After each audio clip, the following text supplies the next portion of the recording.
marka hore waan idin salaamay walaalaha qaaliga ah waxaanan idinku salaamay salaanta islaamka assalaamu calaykum waraxmatullaahi wabarakaatu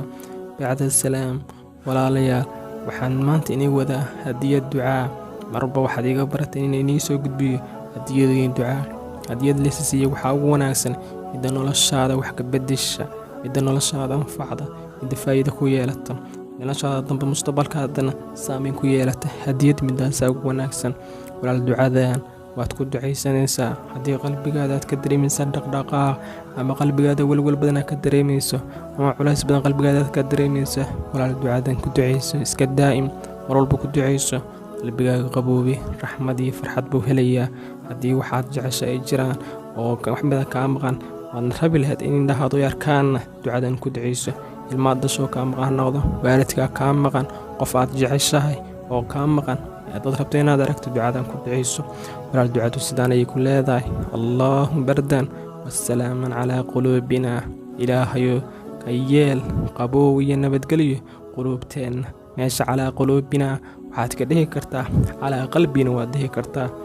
waxaad kaloo leedahay allaahuma wajcal maa yatabannaahu qalbii taraahu cayne ilaahay waxa qalbigaygu tamaninayo ka yeel inay indhahaygu arkaan ducadan haddaad ku ducaysato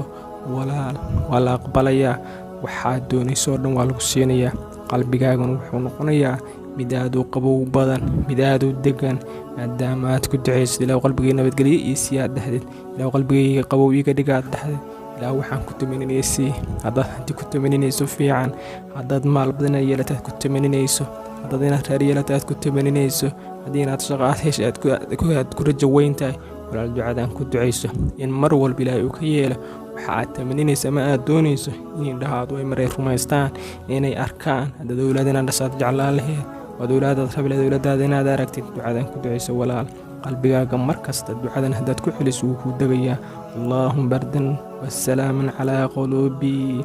allaahuma ajcal maa yatabannaahu qalbii taraahu caynii intaas iyadu walaal ku celcelinaysaa mar walba ood salaad dukatana waa aqrinaysaa waa duca yaroo aad u gaaban laakiin faa'iidadeedu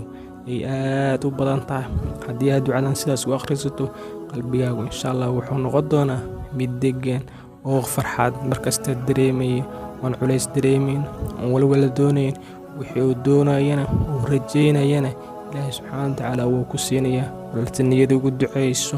walaalaha kalena la sii wadaag waa mahadsantahay walaalkay